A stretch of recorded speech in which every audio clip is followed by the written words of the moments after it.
আসসালামু আলাইকুম এভরিওয়ান, সুরভি কুকিং হাউসে আপনাদের আরও একবার স্বাগত জানাই। আলু, ডিম আর সেমাই দিয়ে ইফতারের জন্য যে এত মজার একটা ক্রিস্পি স্ন্যাক্স তৈরি করা যায়, সেটা যদি একবার তৈরি না করেন তাহলে আপনারা বুঝতেই পারবেন না। আজকে আমি আপনাদের সাথে শেয়ার করব আলু ডিমের খুবই মজাদার একটি কাটলেট রেসিপি।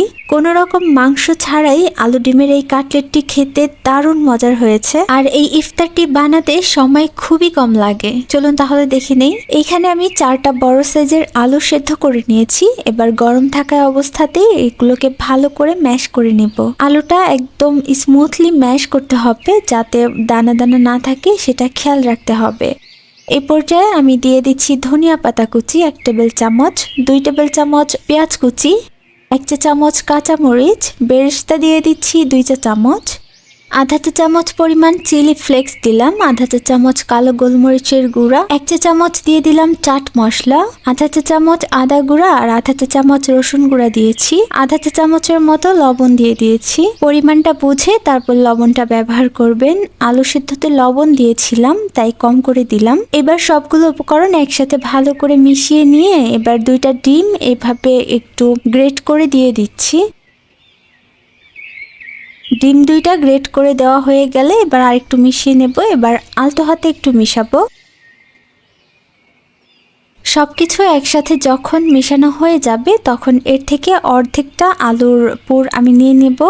একটা সমান জায়গায় রেখে এই আলুর পুরটাকে একটা শেপ দিয়ে নিতে হবে। আমি আপনাদেরকে দেখিয়ে দিব কিভাবে করতে হবে। আসলে মুখে বলে বোঝানোর মতো না, আপনি দেখে বুঝে নিতে হবে। এভাবে সমান করে উপর দিকে এরকম একটা ত্রিকোণ সিস্টেম রাখবো আর কি। যেহেতু আমরা কাটলেট তৈরি করছি ত্রিকোণ, তো ত্রিকোণের মতোই রাখবো। এবার একটা ছুরির সাহায্যে আমি কেটে নিচ্ছি।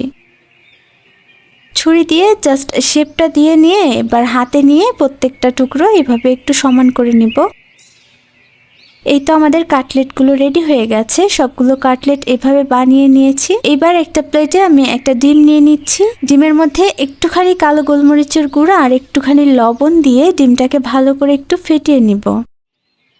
ডিমটা ফেটিয়ে নেওয়া হয়ে গেলে এবার আমি এখানে সেমাই নিয়ে নিয়েছি।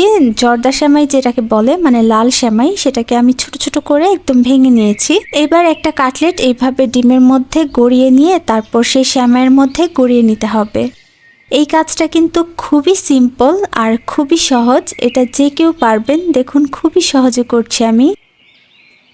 এই সেমাইয়ের মধ্যে ভালো করে একটু চেপে চেপে এই কাটলেটগুলোর মধ্যে লাগিয়ে নিতে হবে, যাতে করে ভাজার সময় খুলে না যায়। এমনিতেও ডিম দেওয়া আছে তাই ভাজার সময় খুলে যাওয়ার চান্স নেই। সেম ভাবে আমি সবগুলো কাটলেট এইভাবে ডিমের মধ্যে গড়িয়ে নেব আর সেমাইয়ের মধ্যে মাখিয়ে নেব। আপনি কিন্তু সেমাইয়ের পরিবর্তে এখানে ব্রেড ক্রাম্বস ব্যবহার করতে পারবেন, তবে সেমাই দিয়ে এটার স্বাদ কিন্তু আলাদা আসে। তো সবগুলো কাটলেট আমি এইভাবে বানিয়ে নিয়েছি। এদিকে আমি চুলায় কিন্তু তেলটা গরম হতে বসিয়ে দিয়েছিলাম। এখন কাটলেটগুলো বানানো হয়ে গেছে আর আমি এগুলোকে একটা একটা করে দিয়ে এরকম ব্রাউন করে ভেজে উঠিয়ে নেব। প্রত্যেকটা কাটলেট দেখুন কতটা সুন্দর হয়েছে।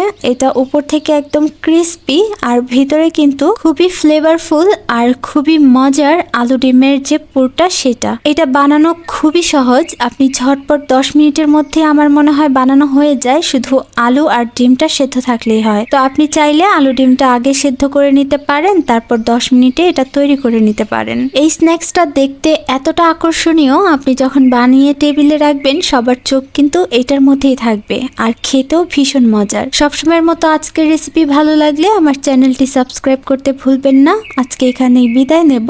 সবাই অনেক ভালো থাকুন, সুস্থ থাকুন। আল্লাহ হাফেজ।